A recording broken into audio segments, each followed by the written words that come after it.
नमस्कार, आप देख रहे हैं HNN 24/7 और मैं हूं आपके साथ निशी भाटिया। बुलेटिन की शुरुआत करेंगे देश प्रदेश से आई तमाम बड़ी खबरों के साथ। देहरादून में पीआईटी की ओर से आयोजित कार्यक्रम में सीएम पुष्कर सिंह धामी ने प्रतिभाग किया, जिसमें उन्होंने क्रियान्वयन विभाग उत्तराखंड की ओर से तैयार की गई मेरी योजना पुस्तकों पर विचार गोष्ठी और माई स्कीम उत्तराखंड पोर्टल का विमोचन किया।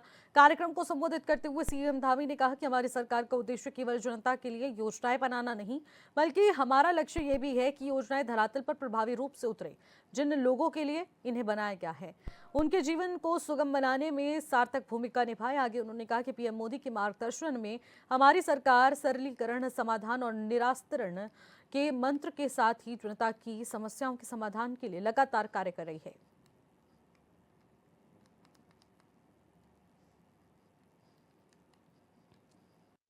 महिला स्वयं सहायता समूह हमारे राज्य के अंदर बनने वाले उत्पाद इतना अच्छा सॉल है। देखिए, कोई सोचेगा कि ये कम से कम 1000-2000 का होगा, लेकिन इसकी कीमत मुझे लगता है 200-300 रुपए होगी। और ये हमारे यहीं का बना हुआ है, उत्तराखंड का, यहीं उत्तरकाशी का है। तो हमने कहा है कि स्थानीय उत्पाद दीजिए, जिससे कि उन सभी को जो है प्रोत्साहन भी मिलेगा और एक क्रांति आएगी बड़ी। इस प्रकार के छोटे छोटे प्रयास हमारे छोटे कारीगरों को, हमारी मातृशक्ति को, हमारे हस्तशिल्पियों को बहुत प्रोत्साहन देने वाले हैं और इससे बड़ा चेंज हमारा होने वाला है। और मैं अब जितने भी लोग उत्तराखंड में आते हैं या मैं जिनसे मिलने जाता हूं, उनको मैं अपने राज्य के ही उत्पाद भेंट करता हूं। और मेरा ये भी प्रयास रहता है, अपेक्षा रहती है। कभी मैं अभी 2 दिन पहले मैं एक कार्यक्रम में गया था, तो ये आदेश होने के बाद भी मुझे लगा कि वो थोड़ा सा कहीं एक बड़ा सवाल उन्होंने डाल दिया मेरे इसमें। तो हालांकि मैं इस कार्यक्रम में नहीं कह सकता था, लेकिन मैंने अलग से उन विभाग के सचिव को कहा कि इसका आप ध्यान रखिए आगे से, आप लोगों से भी, चूंकि आप लोग इतने महत्वपूर्ण हैं। आप लोग अपने अपने कार्यक्रमों में जहां जाने वाले हैं वहां इस प्रकार की पद्धति को हम आगे बढ़ाएं, इस कार्य संस्कृति को, तो निश्चित रूप से बहुत लाभ होगा। और इतने अच्छे अच्छे उत्पाद है ना। मैंने प्रधानमंत्री जी को जब वहां का मुनस्यारी का सॉल दिया था, तो उन्होंने हाथ से ऐसे उसको ऐसे दबाया, तो उन्होंने कहा कि जो है ये बहुत मुलायम है, कहाँ का है?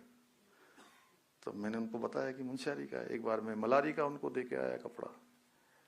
अनेक हमारे स्थानों पर जो बहुत सारे हमारी पहचान है, प्रकृति के द्वारा जो हमको बहुत सारे उपहार दिए गए हैं, प्रकृति द्वारा प्रदत्त आशीर्वाद जो हमको है, हमारे मुख्य अधिकारी बहुत सारे आज यहाँ आए हुए हैं। आप लोग इसको बिल्कुल अब सख्ती से लागू करवाइए।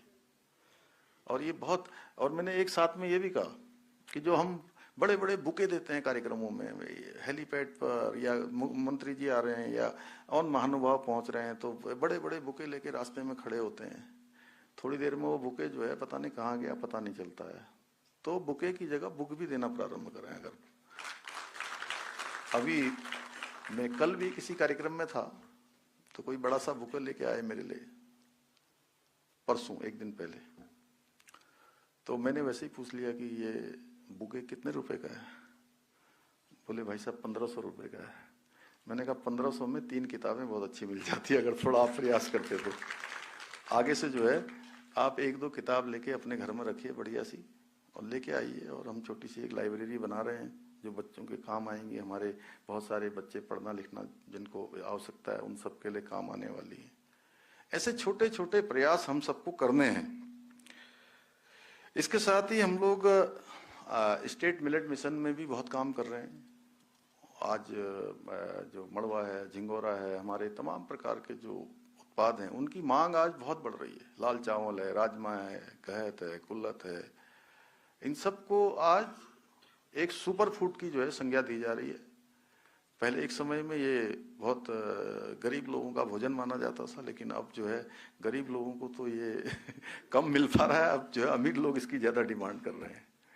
अच्छा फाइबर है, अच्छा पौष्टिक है, तो उसमें हम लोग हमारे जो उत्पादक हैं उनको प्रोत्साहित करने के लिए काम कर रहे हैं। किसानों के लिए फार्म मशीनरी बैंक योजना, जिसमें 80% से ज्यादा सब्सिडी दे रहे हैं। सुबोध भाई आप ही थे उस समय, शुरू हुई थी आपके कृषि मंत्री रहते हुए। कितना सब्सिडी? 80-85% दे रहे, 80%। एप्पल मिशन में हम लोग जो है 80% सब्सिडी दे रहे हैं एप्पल लगाने के लिए। कीवी मिशन में हम लोग पूरी सब्सिडी दे रहे हैं। और मुझे बड़ी खुशी हो रही है कि आज राज्य में हमारे किसान बहुत आगे आ रहे हैं और बहुत मेहनत से इस पर काम कर रहे हैं। मैं अभी बागेश्वर गया था तो आज कीवी का उत्पादन बहुत बढ़ गया वहाँ। और वो इसी प्रकार हर एक जनपद, कहीं एप्पल में, कहीं कीवी में, कहीं गहत में, कहीं माल्टा में, कहीं किसी और में, सब प्रकार के उत्पाद हमारी अपनी पहचान बना रहे हैं। हम सब भी उन सबको प्रोत्साहित करने का काम करेंगे तो निश्चित रूप से हमारा बहुत काम आगे बढ़ेगा। हमने इन्हीं सब उद्देश्यों से लेकर नई पर्यटन नीति बनाई है कि हमारे सारे लोग उसमें शामिल हो जाएं। नई पर्यटन नीति में लोगों को लाभ मिले, अच्छा काम यहाँ पर बढ़े। नई फिल्म नीति बनाई है। होम स्टे में आज अपार संभावनाएं राज्य के अंदर हैं। लोग होम स्टे को बहुत पसंद कर रहे हैं। बाहर से आ रहे हैं, उनको लगता है कि मेरे घर की तरह एक घर मेरा उत्तराखंड में भी है। अच्छा खाना, कम दरों पर अच्छा कमरा मिलना और एक परिवार जैसा परिवेश। वेड इन उत्तराखंड, बहुत प्रधानमंत्री जी ने जो है हमारे कई सारे कार्यक्रमों में, और अभी तो उन्होंने मन की बात में, जो हमारा 30 तारीख को मन की बात का कार्यक्रम था, उस दिन उन्होंने उस कार्यक्रम में हमारे राज्य को पूरे प्रमुखता से पूरे देश और दुनिया में उन्होंने उसके बारे में बताया कि किस प्रकार से शीतकालीन यात्रा हमारी प्रारंभ हुई है। आदि कैलाश में हाई एल्टीट्यूड में कैसी मैराथन हुई है, सवेरे सवेरे प्रातःकाल 5-5:30 बजे, जहाँ इतना तापमान नीचे होता है। तो आज वेड इन उत्तराखंड में भी अपार संभावनाएं। लोग त्रिजुगी नारायण आ रहे हैं, हमारे ऋषिकेश में, देहरादून में, रामनगर में, अन्य स्थानों पर, हरिद्वार में भी, उधर नैनीताल में, जहाँ जहाँ जगह मिल रही है। और हम नए स्थान भी इसके लिए तलाश कर रहे हैं। 2 स्थान हम अच्छे और बना रहे हैं। स्पिरिचुअल जोन भी बना रहे हैं, इकोनॉमिक स्पिरिचुअल जोन, जहाँ पर जो है अध्यात्म, योगा, आयुष, इन सब पर जो है लोग अपना वेलनेस के लिए भी यहाँ आए। ऐसे अनेक कामों को आगे बढ़ाया जा रहा है। सीएम सौर स्वरोजगार योजना जैसी पहले हैं, इनके माध्यम से स्थानीय अर्थव्यवस्था को मजबूती प्रदान करने का ये काम बहुत बड़े स्तर पर किया जा रहा है। बनभूलपुरा के रेलवे भूमि विवाद में सुप्रीम कोर्ट का फैसला आज भी नहीं आया है। सुप्रीम कोर्ट ने सुनवाई के लिए अब 15 दिसंबर की तारीख को तय किया है। बता दें कि रेलवे की 29 एकड़ जमीन पर अतिक्रमण, जिसको हटाने के लिए दायर याचिका पर सुप्रीम कोर्ट का फैसला आना था, लेकिन अब 15 दिसंबर को मामले में फैसला आने की उम्मीद है। पूरे इलाके में तनावपूर्ण माहौल बना हुआ है। क्षेत्र में चप्पे चप्पे पर सुरक्षा कर्मियों की तैनाती देखने को मिल रही है।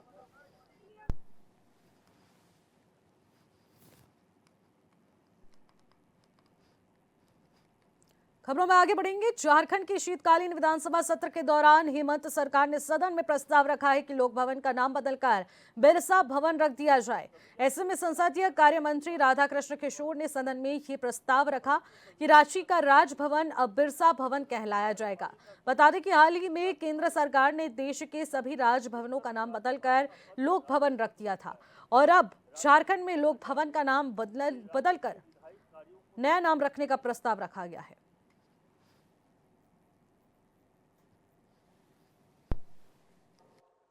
हम सभी जानते हैं कि राज्यपाल की नियुक्ति राष्ट्रपति जी के द्वारा की जाती है, परंतु संविधान के अनुच्छेद 154 के अंतर्गत राज्य कार्यपालिका शक्ति राज्यपाल में निहित होती है। इस तरह राज्यपाल का पद राज्य पद होता है। राज्यपाल का कार्यालय से राज्य के विधायी कार्यों को संपादित किया जाता है। राज्य विधानसभा के सत्र को आहूत करना, अवसान करना, संविधान के अनुच्छेद 175, 176 के तहत संबोधित करना, विधानसभा का विघटन करना, विधानसभा से पारित विधेयकों को अपनी अनुमति देना, राज्यपाल राज्य मंत्रिमंडल द्वारा लिए गए निर्णयों पर राज्य हित में अपनी सहमति देना और राज्य मंत्रिपरिषद से सहयोग प्राप्त कर राज्यपाल के कार्यपालिका के प्रति दायित्व है। देखिए, भारतीय जनता पार्टी जितनी भी संस्थाएं हैं, चाहे रोड का नामकरण करना हो या अच्छे संस्थान का नामकरण करना हो, वो तो खुद अपने बनाया नहीं, बनल बनावल को नामकरण करने का शौक पाल रखे हैं लोग। अरे भैया, आप अपने पूर्वजों के नाम पर बनाइए कोई नया चीज और उसके नाम पर आप नामकरण करिए ना। जो बनाया हुआ नामकरण ऑलरेडी है उसको नामकरण देने का क्या मतलब है। इसलिए हमारी सरकार ने भी बोला चलो ये बिरसा भवन बनेगा, इससे अच्छा और क्या नाम हो सकता है। जो इस देश को आईना दिखाने का काम किया है, और झारखंड में हम लोग उसको भगवान मानते हैं, पूरा देश भगवान मानता है, और उसके नाम पर आज बिरसा भवन के नाम पर। झारखंड विधानसभा के शीतकालीन सत्र के चौथे दिन सदन की कार्रवाई प्रश्नकाल से शुरू हुई है, जहां पक्ष विपक्ष के विधायकों ने अपने सवाल रखे। इस दौरान पर्यटन विभाग से जुड़े अहम प्रस्तावों पर चर्चा हुई है। पर्यटन मंत्री सुदिव्य सोनू ने नया पर्यटन प्राधिकार गठन को लेकर सदन में बिल प्रस्तुत किया। उन्होंने मीडिया से भी बात करते हुए बिल की जरूरत और अहमियत पर विस्तार से जानकारी दी और कहा कि इस प्रस्तावित पर्यटन प्राधिकार का उद्देश्य पर्यटन स्थलों के रखरखाव और कुशल प्रबंधन को मजबूत बनाना है। माननीय वित्त मंत्री ने जो प्रस्ताव लाया, तकनीकी दृष्टिकोण से वो प्रस्ताव बिल्कुल समीचीन है। राज्य सरकार के अधीन आने वाले भूभाग में राज्य सरकार की परिसंपत्तियों का नामाकरण करने का अधिकार या शक्तियां राज्य सरकार में निहित हैं। और अगर झारखंड राज्य अपने धरती आबा के नाम पर राजभवन का नाम करना चाहता है तो मैं समझता हूं कि भारतीय जनता पार्टी के सदस्यों को आपत्ति नहीं होनी चाहिए। वो माननीय वित्त मंत्री के प्रस्ताव को अस्वीकार नहीं कर रहे हैं। झारखंड की जनता की जनभावना को वो स्वीकार कर रहे हैं। भगवान बिरसा के नाम को अस्वीकार करने का साहस झारखंड के भूभाग के लोगों को नहीं है। झारखंड विधानसभा के शीतकालीन सत्र के चौथे दिन सदन की कार्रवाई शुरू होने से पहले विधानसभा परिसर में विपक्ष ने सरकार के खिलाफ वादाखिलाफी की नारेबाजी की। हाथों में तख्ती लिए क्या हुआ तेरा वादा कहते हुए विपक्षी नेताओं ने सरकार पर सवाल खड़े किए। छात्रवृत्ति, किसानों के धान खरीद का समर्थन मूल्य 3200 रुपए करने और गृहिणियों के लिए घरेलू गैस का दाम 450 रुपए समेत कई मांगों को लेकर बीजेपी के विधायकों ने जमकर नारेबाजी की। वहीं सत्ता पक्ष का कहना है कि सदन के अंदर टेबल पीटने और हल्ला करने से, चर्चा न करने से जनहित मुद्दे सामने आएंगे।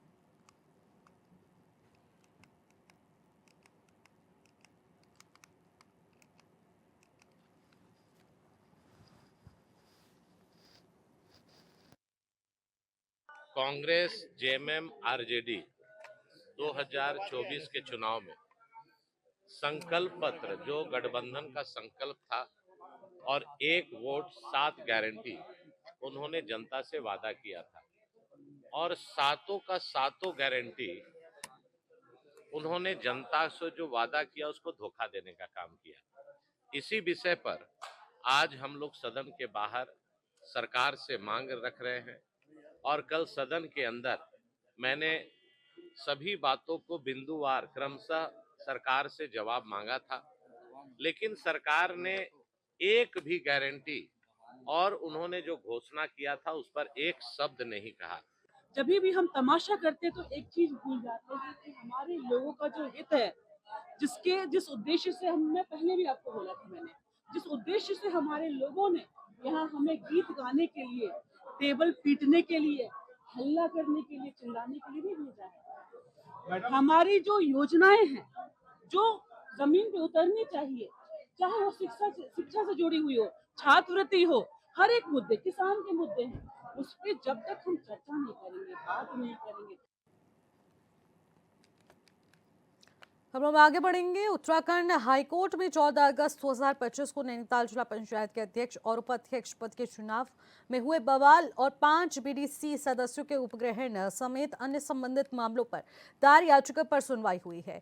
हाईकोर्ट ने जिला पंचायत चुनाव में रीपोलिंग और चुनाव कराने को लेकर स्वतः संज्ञान लिए जाने वाली दायर जनहित याचिका पर सुनवाई की है, जहां चुनाव के दौरान हुए अपहृत पंचों सदस्यों को लेकर पेश किया गया है। सुनवाई के दौरान 5 सदस्यों से पूछे गए सवालों और जांच अधिकारी की ओर से पेश की गई रिपोर्ट में कोर्ट खुश नजर नहीं दिखाई दिया। ऐसे में जिसके बाद कोर्ट ने जांच अधिकारी की रिपोर्ट पर फटकार लगाते हुए एसआईटी को जांच के निर्देश दिए। नहीं, जैसा कि आज कोर्ट मॉनिटर ये इन्वेस्टिगेशन चल रहा था और कोर्ट समय समय पर इन्वेस्टिगेशन की रिपोर्ट पे जो जितने भी आईओ हैं, जितनी हैं इस केस में एफआईआर हुई, उसको मॉनिटर कर रही थी। तो आज पिछली तारीख को कोर्ट ने कहा था कि जो 5 लोग हैं जिनका एब्डक्शन हुआ कहते हैं, ये भी कोर्ट में अपेयर हों। और आज एसपी जो वो है सीआईडी वो आई थी और इन्वेस्टिगेटर जितने आईओज हैं इस केस में वो भी आए थे। क्योंकि कोर्ट लगातार उनकी जो रिपोर्ट है जो पेश कर रहे थे इन्वेस्टिगेशन की रिपोर्टों को, कोर्ट अवगत था उससे, वो पढ़ते हैं उस चीज़ को। तो आज उनको लगा कि ये रिपोर्ट तो अप टू द मार्क नहीं है, ऐसा लगता है कि कहीं कवर अप कर रहे हैं। उत्तराखंड हाईकोर्ट ने फायर सीजन में प्रदेश के जंगलों में लगने वाली आग पर संज्ञान लिए जाने वाली जनहित याचिकाओं पर एक साथ सुनवाई की है। पर्यावरणविद प्रोफेसर अजय रावत ने जंगलों में लगने वाली आग को नियंत्रित करने के लिए कई अहम सुझाव कोर्ट में सामने रखे। पूर्व में कोर्ट ने जो आदेश दिए थे उनका इम्प्लीमेंटेशन कई मामलों में नहीं हो पाया था, और प्रतिवर्ष जो आग लगती है जंगलों में उसको कंट्रोल करने को लेके कोई रॉबस्ट प्लान इम्प्लीमेंट नहीं हो पा रहा। तो कोर्ट ने प्रोफेसर अजय रावत को आज कोर्ट में बुलाया था सजेशंस देने के लिए, और उन्होंने फॉरेस्ट फायर के मिटिगेशन के लिए कई सुझाव भी दिए थे, जिसको कोर्ट ने काफ़ी अप्रिशिएट किया। और उसके बाद कोर्ट ने उन सुझावों को गवर्नमेंट इम्प्लीमेंट कर सके, इसके लिए प्रिंसिपल सेक्रेटरी फॉरेस्ट को अगली तारीख पे कोर्ट में उपस्थित होने के लिए कहा है, ताकि इस बारे में फर्दर कोई कमेटी बनाई जा सके और इन सुझावों को प्रैक्टिकली धरातल पे इम्प्लीमेंट किया जाए। मॉनसून सीजन के दौरान आई भीषण बारिश ने देहरादून के नंदा की चौकी के पास बने अहम पुल को भारी नुकसान पहुंचाया। स्थिति को संभालने के लिए प्रशासन की ओर से एक अस्थायी पुल का निर्माण कराया गया ताकि यातायात किसी भी तरह से सुचारू हो सके, लेकिन अब कई महीने बीत जाने के बाद अब तक मुख्य स्थायी पुल का निर्माण नहीं हो सका है।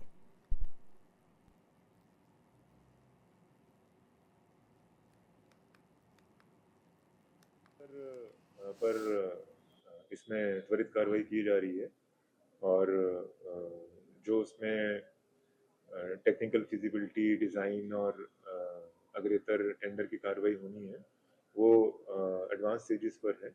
और बहुत जल्द, क्योंकि वो एक हमारा ट्रंक रूट है और न सिर्फ हमारे ज़िले का बल्कि राज्य का और इंटर स्टेट मूवमेंट भी काफ़ी रहता है, तो ये हाई प्रायोरिटी एरिया है और इस पर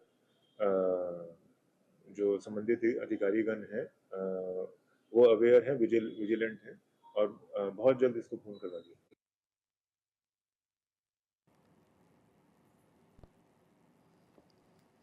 सरकारी योजनाओं को घर घर तक पहुंचाने के लिए झारखंड सरकार आपकी योजना आपकी सरकार आपके द्वार कार्यक्रम चला रही है, जिसके तहत पंचायत स्तर पर शिविर आयोजित किए जा रहे हैं और जनता को जन कल्याणकारी योजनाओं के बारे में जानकारी दी जा रही है। बड़े दफ्तरों और शहरों से निकलकर झारखंड सरकार अब जनता के दरवाजे तक पहुंच रही है। उद्देश्य है राज्य की कल्याणकारी योजनाएं आम लोगों तक सीधे पहुंचाना और सरकारी महकमों में रुके कामों को पूरा करना, वो भी बिना दफ्तरों के चक्कर लगाए। हेमंत सोरेन सरकार की इस पहल का नाम है आपकी योजना आपकी सरकार आपके द्वार। इस योजना के तहत पंचायत स्तर पर शिविर लगाकर जन कल्याणकारी योजनाओं की जानकारी दी जाती है। विभिन्न सेवाओं के लिए आवेदन लिए जाते हैं और मौके पर ही स्वीकृति दी जाती है, ताकि ग्रामीणों को जल्द से जल्द लाभ मिल सके।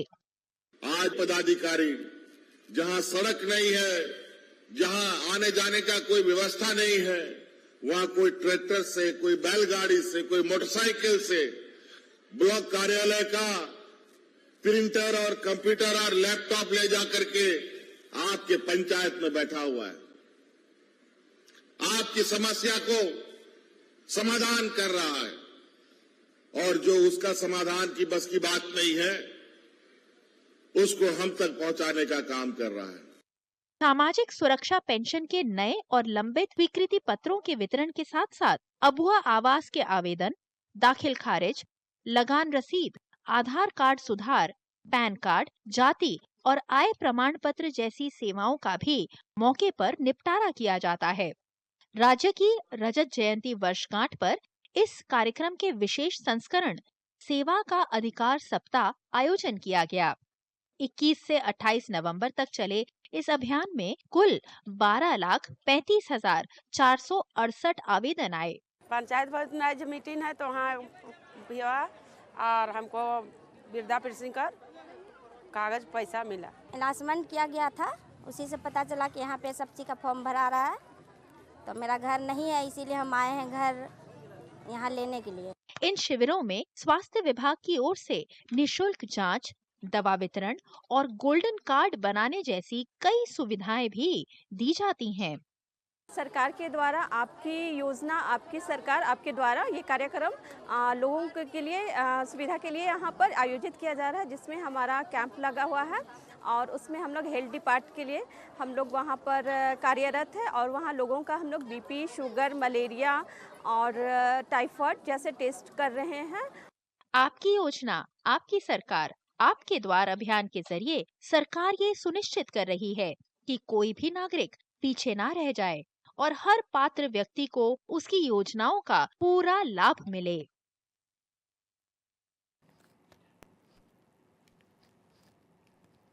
झारखंड में युवाओं को रोजगार से जोड़ने के लिए मुख्यमंत्री सारथी योजना लगातार नई संभावनाएं खोल रही है और इसी कड़ी में राज्य सरकार की ओर से संचालित स्किल सेंटर आधुनिक तकनीक की ट्रेनिंग देकर युवाओं के करियर को नई दिशा दे रहा है।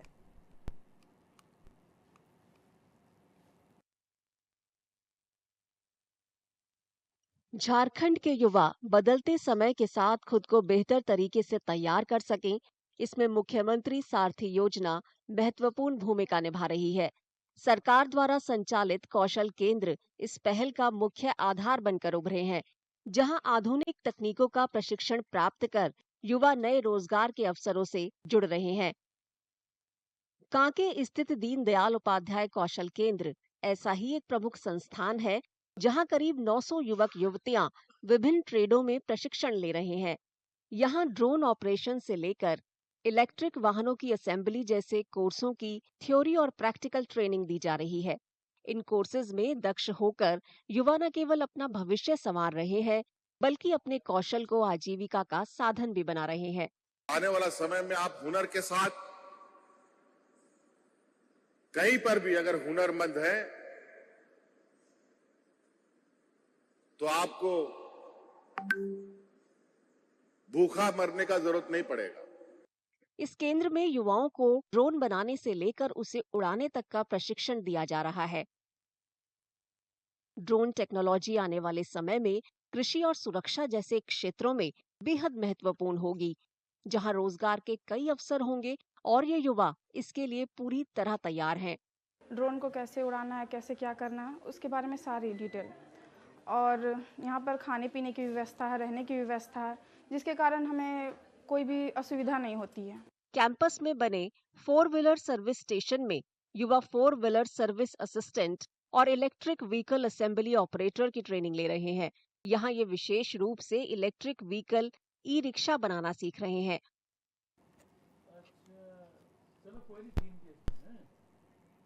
आईआईटी गांधीनगर में छात्रों ने युवाओं की पसंद को ध्यान में रख जेएनजी थीम पर आधारित आधुनिक डाकघर बनाया है।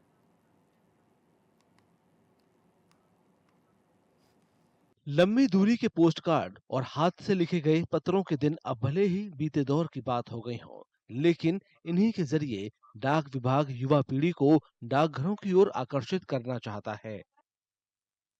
युवाओं की पसंद को ध्यान में रखते हुए गुजरात के आईआईटी गांधीनगर में जेएनजी थीम पर आधारित एक डाकघर स्थापित किया गया है।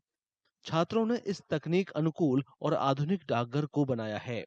इस डाकघर की दीवारों पर पेंटिंग बनाकर उन्हें सजाया गया है। इसके अलावा यहाँ एक छोटा कैफेटेरिया, एक आरामदायक लाइब्रेरी, एक आंतरिक पार्सल पैकेजिंग सेवा और मुफ्त वाईफाई की सुविधा भी मौजूद है। Sir, IIT Gandhinagar post office को जेएनजी पोस्ट ऑफिस बनाया गया है। ये मेनली स्टूडेंट को देखते हुए गुजरात का first post office JNG post office बनाया गया है। यहाँ पे स्टूडेंट्स के लिए मिनी लाइब्रेरी दिया गया है, जिसमें कोई भी बच्चे आए यहाँ पे न्यूज़पेपर, मैगजीन्स, हिस्टोरिकल बुक्स वगैरह पढ़ें। यहाँ पे चाय, कॉफ़ी, पानी वगैरह की भी सुविधाएं, फ्री वाईफाई दिया गया है। इसके साथ हमारे यहाँ पे पार्सल पैकेजिंग यूनिट बच्चों के लिए है, जो कि बहुत ही अफोर्डेबल रेट पे फ्री पिकअप फैसिलिटी के साथ दिया गया है। छात्रों के लिए जेनजी डाकघर एक आरामदायक जगह है। साथ ही ये शांत परिसर के माहौल के साथ एक सुविधाजनक और सस्ती डाक सुविधा भी है। बेनिफिशियल ये काफ़ी है। तो जैसे मैं एमटेक में हूँ तो हमारे यहाँ पे इंटर्नशिप्स काफ़ी होती है एंड मुझे ट्रैवल करना काफ़ी पड़ा है, तो सामान यहाँ से वहाँ भिजवाना पड़ा है। So this place courier wise काफ़ी अच्छी रही है, चीपर कॉस्ट मिले कंपेयर टू प्राइवेट एग्रीगेटर्स। तो स्टूडेंट के लिए यहाँ इंडिया पोस्ट होना which is a Gen Z theme place, तो वो अच्छा है हमारे लिए। इसके अलावा भी बहुत सारी चीज़ें हैं यहाँ पे, लाइब्रेरी वगैरह, कैसे थोड़ा बताइए इस बारे में। हाँ, सो लाइक यहाँ पे हम बैठ के चिल कर सकते हैं। There is a book place, there is a daily newspapers आते हैं, we can have coffee, we can interact with people, so fun है काफ़ी। तो जैसे हमारे कॉलेज में पहले पोस्ट ऑफिस या कोई भी कुरियर सर्विस नहीं थी, तो बहुत डिफिकल्टी होती थी क्योंकि हम लोगों को किसी को बाहर से बुलाना पड़ता था और फिर रिस्पॉन्सिबिलिटी कौन ले, कभी सामान खो जाए या कुछ। लेकिन मैं पिछले 4-5 साल से ये फैसिलिटी यूज कर रही हूँ और अभी तक मुझे सबसे सेफेस्ट और सबसे इजीएस्ट वे लगा है, क्योंकि अगर कुछ भी प्रॉब्लम होती है भैया से पूछते हैं कैसे जाएगा, सबसे कम पैसा किस में लगेगा, तो उस हिसाब से मतलब मेरे लिए सबसे ज्यादा बेनिफिशियल आज पोस्ट से कुरियर करना है। डाक विभाग जल्द ही पूरे भारत के शैक्षणिक संस्थानों में कुल 46 जेनजी थीम वाले डाकघर स्थापित करने की योजना बना रहा है। मैसेजिंग एप्स के इस दौर में डाक विभाग पारंपरिक लेकिन आधुनिक डाकघरों से लोगों के बीच में जगह बनाने की कोशिश कर रहा है। फिलहाल देश प्रदेश की खबरों में इतना ही। आप देखते रहिएगा HN24/7। नमस्कार।